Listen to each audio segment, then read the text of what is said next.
अस्सलामु अलैकुम रहमतुल्लाहि व बरकातुहू। नाज़रीन, उम्मीद करता हूँ आप लोग खैरियत से होंगे।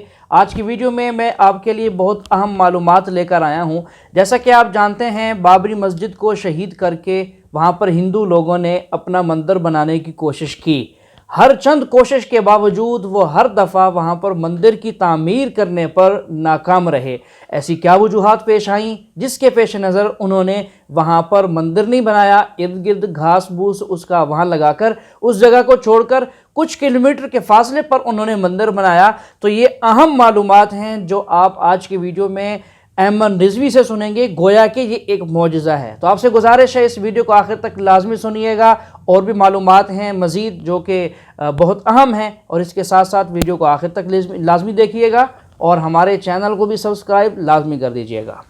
कोर्ट ने ये कहा था कि ऐसा कोई भी साक्ष्य नहीं है जो ये साबित करे कि राम जी इसी बाबरी मस्जिद के नीचे पैदा हुए थे, यानी बाबरी मस्जिद है ना, और ऐसा साक्ष्य कोई नहीं मिला।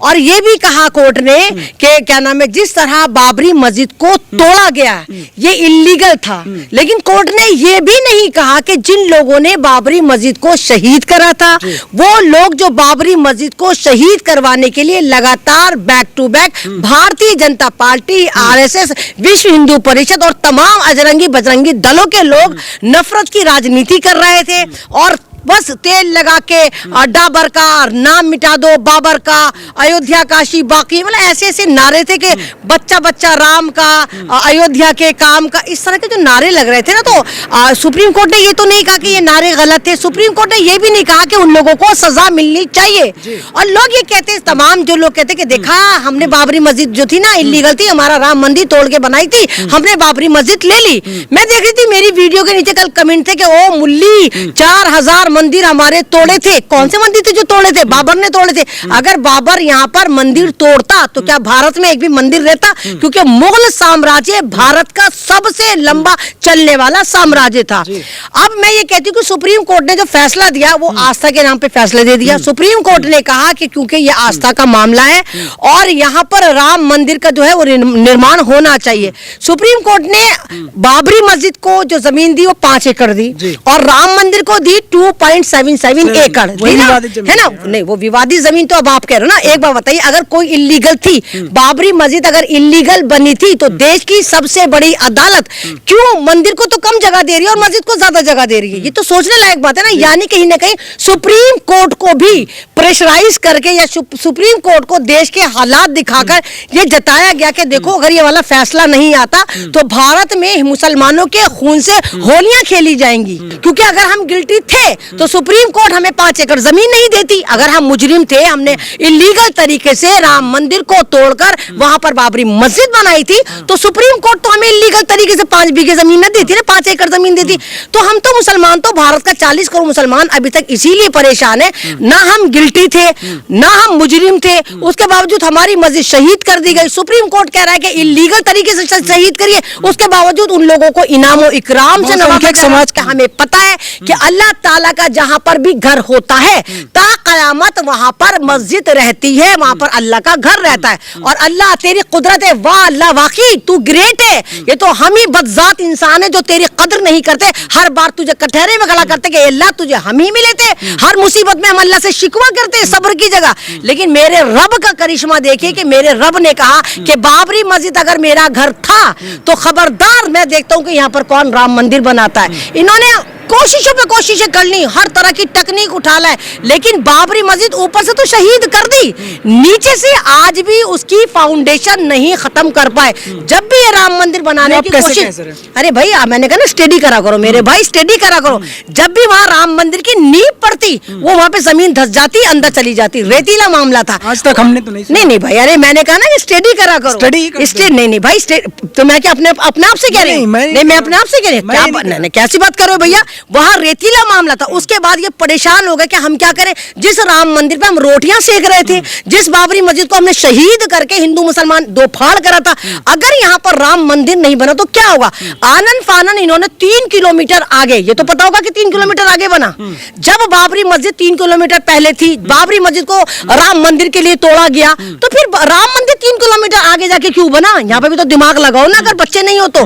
वो इसीलिए बना क्योंकि बाबरी मस्जिद पे हर तरह की तकनीक टेक्निक फेल हो रही थी, हर ड्रिल मशीन टूट रही थी, वहां पर ये चाहकर भी राम मंदिर नहीं बना पा रहे थे। तो इन्होंने क्या करा, उस एरिया को राम मंदिर में तो बेशक ले लिया, अब वहां पर ये पौधे उगाए, कुछ भी करे, लेकिन वहां पर ये कुछ बना नहीं पाए, इसलिए आगे जाके इन्होंने राम मंदिर की नींव रखी। कोर्ट ने ये कहा कि जो रामलला की जमीन है ये सदियों से, सैकड़ों हजारों सालों से निर्विवाद है, क्योंकि यही रामलला का जन्म हुआ, तो यहाँ पर मंदिर की प्राण प्रतिष्ठा या मंदिर निर्माण होना नहीं चाहिए। नहीं, देखिए कोर्ट ने ये नहीं कहा, कोर्ट ने क्योंकि जिस लिहाज से वहां पर राम लल्ला प्रकट करे गए, जिस लिहाज से इलीगल तरीके से ताले खोले गए, जिस लिहाज से वहां पर क्या नाम है, एक तरह का शिलान्यास पहले ही 1979 में कर दिया था, है ना, तो अब कोर्ट को लगा ना कि देश का माहौल खराब हो सकता है। आप चलो मेरे साथ अयोध्या, मैं लेके चलती हूँ। अयोध्या में 6 ऐसी जगहें, 6 ऐसे मंदिर है जो दावे ठोक रहे कि राम जी यहाँ पैदा हुए, नेपाल दावा ठोक रहा कि मेरे यहाँ राम जी पैदा हुए।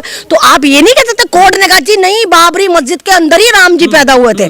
और दूसरी बात, अब चलिए हमारी मस्जिद शहीद हो गई, मैं तो ये कहती हूँ कि यहाँ पर बेगैरती का जो सारा मुजाहरा करा वो हिंदुस्तान के उन मुसलमान लीडरों ने करा जो चाहते तो कुछ कर सकते थे, कौम उनके पीछे थी, कौम को लगा कि हमारे रहनुमा, हमारी तंजीमें कुछ कर रही, लेकिन किसी ने कुछ नहीं करा। हमें क्या मालूम, ना उस वक्त ज्यादा टीवी चलते थे, ना उस वक्त ज्यादा सोशल मीडिया था, ना उस वक्त कुछ नहीं था, तो लोगों को लगता था कि हाँ हमारे रहनुमा कुछ कर रहे हैं। आप ही देखिए, जब बाबरी मस्जिद को शहीद करने के लिए हजारों हजार कार सेवक श्रद्धा के साथ वहां पहुंच रहा था, तो उसको ये भी तो पता होगा, हो सकता है कि हम मारे जाएं, शक तो कहीं ना कहीं दिल में होगा ना उसके शक, और कहीं ना कहीं डर, लेकिन वो ट्रेनें भर भर के जा रहे थे, लेकिन 4 मुसलमान भी ऐसे नहीं थे जो कहते कि ना हम बाबरी मस्जिद बचाने जा रहे हैं। तो वो तो आस्था के नाम पर तुम्हारी मस्जिद को शहीद करके बैठ गए, और तुम जो कहते हो कि अल्लाह एक है और हम कहते हैं अल्लाह एक, तुम तो अल्लाह नहीं बचाने गए। हमारे यहाँ तो एक ही जन्म होता है, और हमारा तो ये शहादत कहलाती है। अगर तुम अल्लाह का घर को बचाते बचाते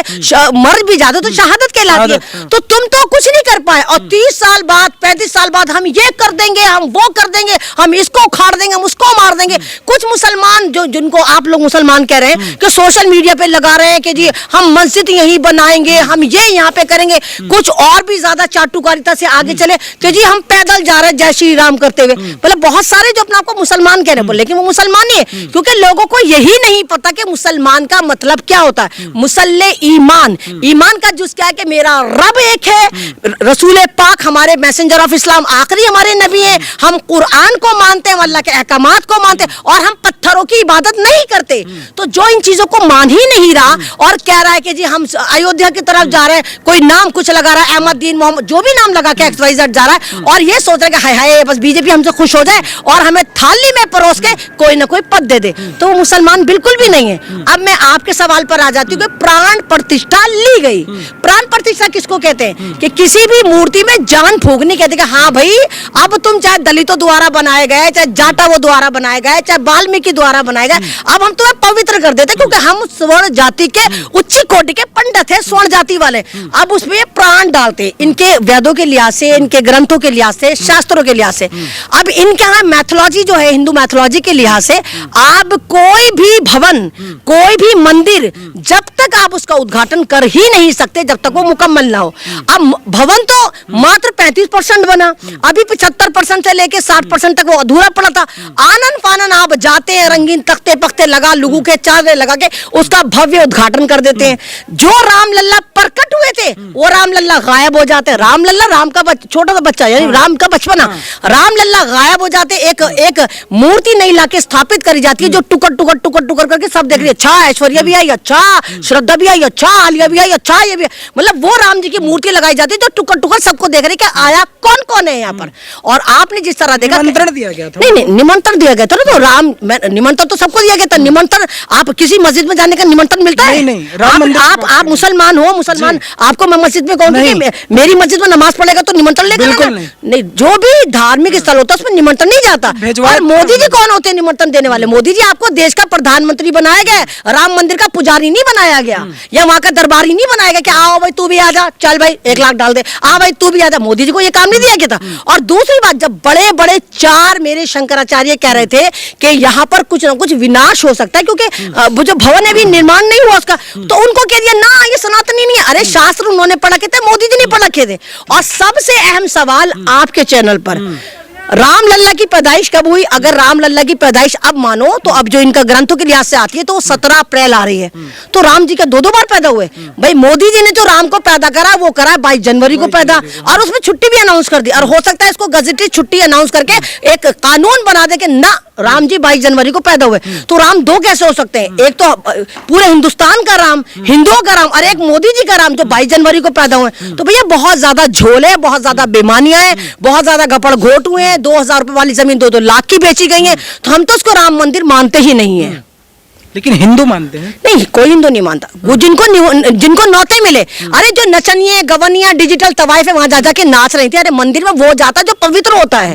ये तवाइफे जाके नाचेंगे वहां, मुझे दिखाएंगे। दिया गया तो उनका जाना स्वाभाविक। राम का भी मतलब तुम भ्रष्ट कर रहे हो, राम जी भी देख रहे हो, ला ये बैठी है, ये बैठी है, ये बैठी है, हे राम ऐसे कर रहोगे। और दूसरी सबसे बड़ी बात, सीताराम हम करते हैं।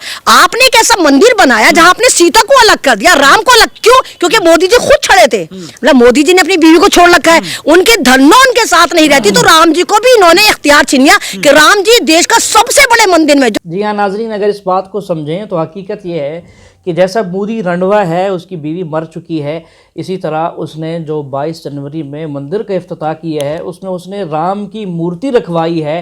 तो उनके अकीदे के मुताबिक, हिंदुओं के अकीदे के मुताबिक, जो राम की बीवी थी सीता, उसकी मूर्ति तो नहीं रखवाई गई, उसने अपने ऊपर जो है वो अक्स करते हुए राम की सिर्फ मूर्ति रखवा दी। ना उसकी बीवी, ना उसकी बेटी, ना उसकी औलाद, किसी की भी नहीं। तो वो फिर यही बात अहमद रिजवी कह रही हैं कि वो खुद तो रंडवा था ही, उसने अपने राम की बीवी भी उससे छीन ली। चलो मजीद सुनते हैं इस बारे में। जो राम मंदिर है वहां पर अपनी बीवी के साथ नहीं रहेंगे। खबरों में चल रहा है कि मोहम्मद बिन अब्दुल्ला मस्जिद का नाम होगा और अरब के इमाम आएंगे उसका। ये तो है, अरब के हरम शरीफ के इमाम साहब जो है, इमाम काबा, वहां पर नींव रखने आएंगे। ये मैं भी सुन रही हूँ लगातार न्यूज में, नहीं मैं तो खैर इंटरनेशनल न्यूज में भी सुन रही हूँ कि वहां पर आएंगे। और जब भी ये होगा तो दुनिया देखेगी कि राम की नगरी में, अयोध्या में बाबरी मस्जिद का फिर एक तरह से कहिए कि वहां पर नींव रखी गई। इस मस्जिद में नमाज भी पढ़ी जाएगी। जी हाँ, इंशाअल्लाह नाजरीन, एक वक्त आएगा फिर से ये बाबरी मस्जिद जो है वो तामीर की जाएगी। यहाँ पर फिर से मुसलमान अपने अल्लाह की इबादत करेंगे, कुरान करीम की तिलावत करेंगे, अल्लाह ताला का जिक्र करेंगे। ये वक्त ज़रूर आएगा इंशाअल्लाह, और इसकी उम्मीद भी की जा सकती है, इसके लिए तगोदो भी की जा सकती है, दुआएं भी की जा सकती हैं। और ये सारे काम इंडियन मुस्लिम लोग कर भी रहे हैं, अपनी हिम्मत जहाँ तक उनका काम दे सकती है, दुआओं का काम भी कर रहे हैं। और इसी तरह कानूनी तौर पर भी वो लगे हुए हैं, कोशिश में हैं कि एक दफ़ा फिर से वो हमारे पास वो वापस आ जाए, वो ज़मीन का टुकड़ा, हम दोबारा से उस मस्जिद को तामीर करें। क्योंकि ये अल्लाह मियाँ का घर है, जहाँ एक दफ़ा मस्जिद तामीर हो गई वो ता क़यामत मस्जिद ही रहती है। उस जगह को तोड़कर कोई और चीज़ वहाँ बना नहीं सकते। तो अल्लाह ताला वहाँ के मुसलमानों की मदद फरमाए, और अल्लाह ताला दोबारा से वहाँ में मुसलमानों को वो बाबरी मस्जिद की जगह दे दे। और साथ में यहाँ पर मैं एक बार फिर आप हज़रात से भी गुजारिश करता हूँ, हम तमाम मुसलमान लोग अपने फ़लस्तीन के मुसलमान भाइयों और बहनों की इमदाद के लिए सोचें, उनके लिए दुआएं करें, उनके लिए अल्लाह के सामने रोएं, उनके मसाइल हल कराएं। वो बेघर हो चुके, घर ख़त्म हो गए, उनके अस्पताल मिटा दिए गए, उनके स्कूल्स कॉलेज, इस वक्त वो बेचारे बेसरो सामान आसमान तले एक खैमों के अंदर ज़िंदगी गुजार रहे हैं, ठठर रहे हैं सर्दी की वजह से। और साथ में बारिशों का सिलसिला भी जारी है, और साथ में जो है वहाँ पर तूफ़ानी सूरत हाल है, जिसकी वजह से वहाँ के मुसलमान दुआ का भी कह रहे हैं। आप हज़रात ने देखा होगा, बहुत सारी वीडियोस आ रही हैं। और साथ साथ वो जो है अपनी इमदाद के लिए भी उम्मत मुस्लिमा को जो है वो यकजा होने की और अपनी तरफ बुलाने की पूरी अपील कर रहे हैं कि आओ हमारी मदद करो। तो नाज़रीन, ये वक़्त है उनके ऊपर आया हुआ है, अल्लाह ताला उनकी हिफाजत करे, उनकी मदद करे। हम भी जितना हो सके हमसे वो भी करें, और अल्लाह ताला से पनाह मांगें कि उम्मत मुस्लिमा को अल्लाह ताला बड़े फितनों से महफूज रखे। तो नाज़रीन, अब मैं उम्मीद करता हूँ आपको हमारी वीडियो अच्छी लगी होगी। कमेंट करके ज़रूर बताइएगा वीडियो कैसी लगी है, और वीडियो को लाइक और शेयर करना बिल्कुल न भूलिएगा। और हमारे चैनल को भी अगर आप नए हैं, सब्सक्राइब नहीं किया, तो वो भी कर दें, ताकि इस तरह की अपडेट्स आपके पास पहुँचती रहें।